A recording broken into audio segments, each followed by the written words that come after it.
Oi, gente, tudo bem? Espero que sim. Agora a gente vai dar continuidade, então, para a nossa aula de histologia vegetal. E agora, como eu falei na aula passada, eu vou falar melhor sobre os tecidos. Primeiramente, eu vou falar dos tecidos primários, tá? Depois, na próxima aula, eu vou falar sobre os tecidos secundários e o crescimento secundário, que seria o crescimento em espessura, né? Aqui a gente vai ver os tecidos derivados dos meristemas primários, né? Que seria do crescimento em comprimento da planta. Então, a epiderme vai ser o primeiro que a gente vai ver, né? Que a gente vai ver pelos sistemas que eu falei para vocês. A gente vai ter dividido os tecidos em sistema fundamental, sistema dérmico e sistema vascular. O sistema dérmico vai ser o sistema de revestimento, que vai ser a epiderme. A epiderme ela é originada pelo meristema da protoderme, como a gente viu na aula passada, servindo para o revestimento vegetal, e geralmente ela é composta por células justapostas, né? Como a gente pode ver nessa imagem preto e branco, ela é composta por células justapostas. Essas células são unistratificadas, né? Tem estratos de um único extrato dessas células seguidas uma da outra, são achatadas, não apresentam clorofila e elas têm grandes vacúolos. Esse tecido ele vai apresentar algumas adaptações para evitar a perda excessiva de água, como os vacúolos, né? E também a deposição de cera, ou cutina, né? Que é o nome dessa deposição de cera, na superfície externa da epiderme. A epiderme também vai apresentar algumas estruturas que vão se diferenciar do tecido epidérmico, né? Essas estruturas vai ser o estômato, os tricomas, as células secretoras, os pelos e os acúlios. Eu vou falar uma por uma para vocês. Os estômatos, eles são formados por duas células clorofiladas e são chamadas de células guarda. Essas células guarda, elas vão se dispor, a disposição delas, né, vai ser formando uma abertura entre elas, que é chamada de ostíolo. Quando elas absorvem água, essas células elas podem abrir o ostíolo e elas controlam, fazendo assim, elas controlam a transpiração e as trocas gasosas da célula. Os tricomas, eles são estruturas que vão evitar a perda de água por excesso de transpiração. Então, elas podem ser secretoras de substâncias oleosas. No caso das plantas carnívoras, elas vão secretar substâncias digestivas, né? Porque elas precisam digerir o alimento delas. E no caso das plantas urticantes, que dão coceira, né? Irritação na pele, ela vai secretar substâncias urticantes. Isso tudo são anexos epidérmicos do vegetal, tá? As células secretoras, por sua vez, elas vão acumular carbonato de cálcio, o que vai formar uma estrutura que vai chamar crisólito, que é tipo uma pedrinha. Ou vão acumular também oxalato de cálcio, que também vai formar estruturas minerais, estruturas que parecem pedrinhas, né? Como as drusas, que tá aqui na foto para vocês verem, e os ráfides, né? Ou os rafídeos. Esses rafídeos que estão escritos aqui, esse do lado aqui que parece umas agulhinhas, também são rafídeos, tá? Só para vocês verem no microscópio, como vocês veriam. E aqui ao lado a gente pode ver as células secretoras, que ficam na epiderme também.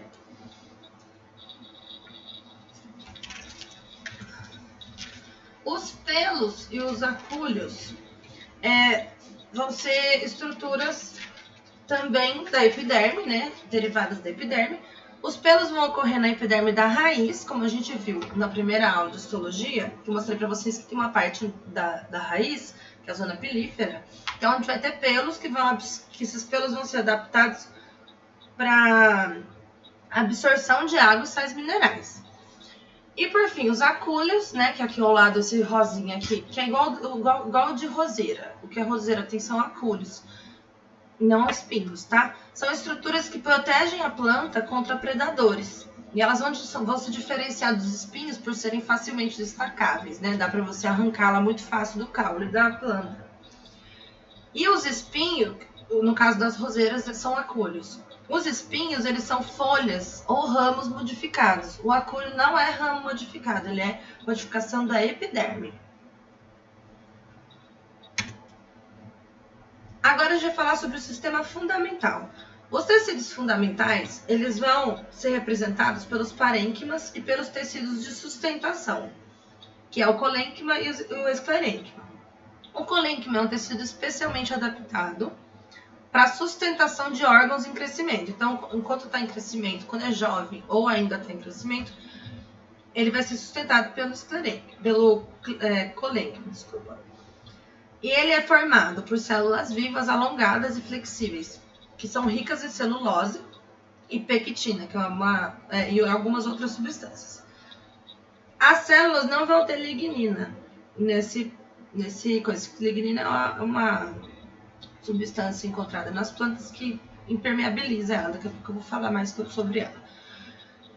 As células também são espaçadas entre si e vão ocorrer sobre a epiderme dos caules jovens, né? Como eu falei para vocês, que são os que estão em crescimento. E elas vão aparecer como cilindros contínuos, né? A gente tem aqui as fotos dos colênquimas, né? Um corte transversal, então não dá para ver ele em pé, né? Ele de comprido, a gente tá vendo o corte transversal dele. E também pode acontecer de ter o colênquima próximo, margeando, né, nervuras das dicotiledonas, das folhas. O esclerênquima ele pode ocorrer em todas as partes do corpo da planta e vai ser formado por células mortas com a parede celular espessada por deposição de lignina. Então a lignina ela impermeabiliza as paredes celulares, causando a morte das células. Eu até já vi, tem uma série do documentário no Netflix que fala sobre a lignina, chama Mundo Mistério, que é do Felipe Castanhar, né, que tem um canal que chama Nostalgia no YouTube. Se vocês tiverem curiosidade para ver, nesse documentário tem um episódio que ele fala sobre fim do mundo, né? E a lignina já foi, de acordo com esse episódio, causadora de uma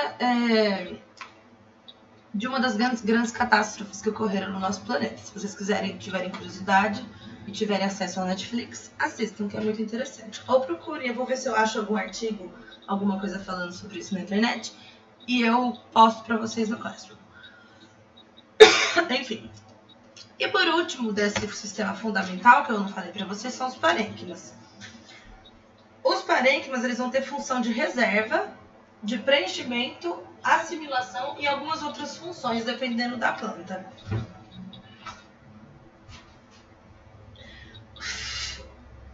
A gente vai ter o parênquima cortical ou medular, que ele vai servir de reserva, vai ter como função a reserva, o parênquima cortical ou medular, ele serve para o preenchimento de espaço. O parênquima clorofilado, que também é chamado de clorênquima, ele tem como função a assimilação da energia solar e a fotossíntese, né? Aí a gente vai ter o parênquima amilífero, que vai ser a reserva de amido, né? Vai ter a função de ter a reserva de amido da planta. E o parênquima aquífero e aerífero. O parênquima aquífero ele vai ocorrer em plantas de ambiente seco ou salino, né? Então, em deserto, em lugares muito secos, a gente vai ter a presença desse parênquima aquífero, que vai servir para reserva de água. E o parênquima aerífero, que também é chamado de aerênquima, que vai ter como função a reserva de ar em plantas aquáticas flutuantes. Então, não são todas que vão ter, né? O próximo sistema e último que a gente vai falar hoje é o sistema vascular, que são os tecidos vasculares, né? Que servem para transportar substâncias ao longo da planta, que é o xilema e o floema, que a gente já falou em várias vezes, né? Já citamos eles em várias aulas. Então, o xilema, ele vai ser chamado também de lém, e ele vai transportar a seiva bruta. Essa seiva bruta ela é composta de água e sais minerais, né? Que é o que ele vai de baixo para cima, da raiz para as folhas, né? Esse xilema.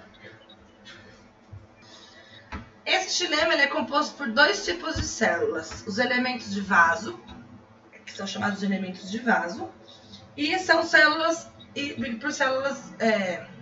que são células alongadas, que vão se dispor em sequência, que vão formando os vasos condutores, né?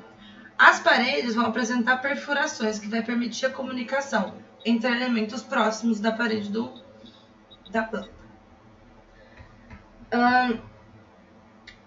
Outra célula que compõe o xilema são os traqueídeos. Também vão ser células alongadas e dispostas sequencialmente, né? Igual os outros, só que elas têm um formato diferente. As angiospermas, elas podem apresentar elementos de vaso que durante a maturação vão sofrer um reforço da lignina, que é aquela substância impermeabilizante que eu falei para vocês. E por último, o floema, que também é chamado de líber ou tecido crivoso. Ele vai conduzir a seiva elaborada. Essa seiva, ela é rica em substâncias que vão derivar da fotossíntese, como o CO2 e a glicose. Ela vai correr das folhas para a raiz.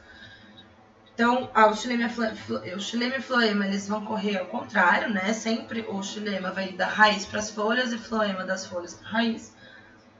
E também, as principais estruturas do floema são as células crivadas e os elementos de tubo crivosos, né? Os elementos de tubo crivados, eles vão ocorrer na maioria das angiospermas e são formados por células vivas, anucleadas e com áreas crivadas nas paredes laterais. E também vai ter áreas especializadas no final das paredes, né, nas paredes terminais, que vão se chamar placas crivadas ou placa crivosa. Por hoje é isso. Espero que vocês tenham entendido. Qualquer dúvida, vocês me procurem, por favor. Não deixem dúvidas para lá. E na próxima aula a gente vai encerrar a histologia vegetal para a gente começar a morfologia vegetal. Eu vou colocar algumas coisas para vocês, se vocês tiverem curiosidade, vídeo, artigo, para vocês lerem lá no Classroom. E as listas de exercício eu espero conseguir até o final dessa semana postar para vocês. Muito obrigada e até a próxima aula.